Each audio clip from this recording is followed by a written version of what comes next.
Mary and Ken had a daughter, Adeline, and George, 2 sons. Mary Ann was born in California and Jack in New York, separated by a continent, not delivered by the same stork.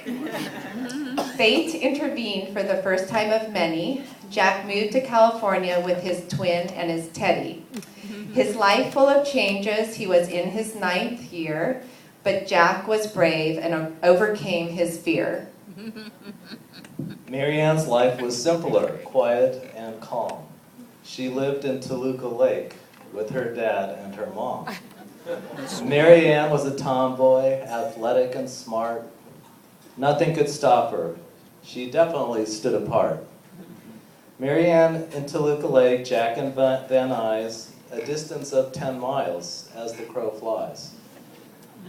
But no knowledge of each other did they have at the time, until fate intervened, a moment so fine. Our day of fortune was in May 1946. When Mary Ann and Jack met, we wish we had pics. We had a lot of pictures of them, but none of this. Jack and Jerry had a party at their ranch in the valley with lots of teenage friends, too many to tally. Do you like the rhyming?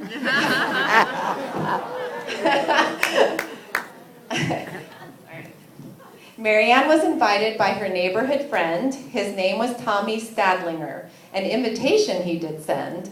Jack had a date with a French girl. Oh my, how in the world did Mary Ann catch Jack's eye? Well, as legend goes, Mary Ann, the sports fan, decided to try some ping pong and played like a man. Jack, being a 14-year-old boy, was impressed, smitten by her ping pong skills and less by her dress. Mary Ann was intrigued by this young man named Jack, as he charmed all his guests with his humor and tact. Everyone loved Jack with his easy, friendly way, and Mary Ann realized that she wanted to stay. So they dated for 2 years in the 9th and 10th grade. Okay, they've been married 60 years, but they've known each other for over 75. Okay, let me start over. So they dated for 2 years in the 9th and 10th grade. Their relationship blossomed as sweet as marmalade. Jack took Mary Ann to his Harvard spring formal. A picture is over there, by the way. That was taken at the Harvard spring formal. And their young love was steady, rosy, and normal. But fate made a drastic turn for the worse. Jack was sent to Culver Military School. Could this be a curse? Mary Ann and Jack broke up and went their separate ways. Would they see each other again? They stopped counting the days. Mary Ann graduated from high school in 1949. Her academic endeavors were really quite fine. She was accepted to Stanford University, the class of 1953. And this move to Palo Alto was certainly key.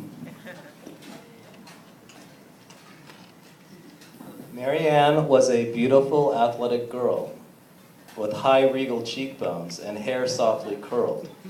At Stanford, she was the sweetheart of her class. All the guys liked her. She was a popular lass. Mary Ann had countless dates her freshman year. The football team loved her as she led fans to cheer. She was a dolly, by the way. She was a cheerleader. But little did she know what would await. The intervention again of a magnificent fate. Her sophomore year, Mom was dating 3 guys when a freshman entered who Mary Ann identified. You may have guessed, a student named Jack Height. But their long-lost love would not renew overnight. Mary Ann was having way too much fun. And actually, Jack, she would shun. Jack asked her on dates all the time. But Mary Ann said no. What a crime. Jack drove to LA for a football game and asked Mary Ann, "Do you want something from home to reclaim?" Mary Ann had been missing one important thing, an electric blanket she would request Jack to bring. Jack returned to Stamford with Mary Ann's request, but he had made a pact to end his heart's unrest. He'd ask her out one more time, and if she said no, that would end this rhyme. Thank you. Well, Mary Ann had prepared her answer too, and this would be fate's final breakthrough. She decided to say yes if Jack asked her out. She was appreciative, there is no doubt. Jack asked her to church in his final attempt. And this time her response was as Jack had dreamt. She enthusiastically accepted his invitation. To Mem Chu they went, and this changed their situation. Dad pinned Mary Ann in her junior year with his Phi Gamma Delta pin, a ceremony to revere. All Jack's fraternity brothers went to Mary Ann's to sing, and Jack smiled broadly. He felt like a king. In 1952, between Mary Ann's junior and senior year, in Toluca Lake, a summer so dear, Jack gave Mary Ann a special box, but Jack was crafty as a fox. For in the box was a cigar band, not a ring, but fate was about to sing. For in Jack's pocket was what she dreamed to see, an engagement ring and Jack on one knee.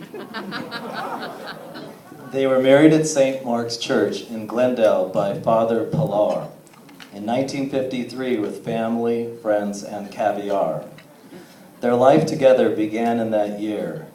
60 years later, we give a big cheer. For 60 years of wedding bliss, with 2 children, 6 grandchildren, and Isabel to kiss. There are many happy memories to be thankful for. So let us make a toast for many, many more. We love you, Mom and Dad. Mom and Dad.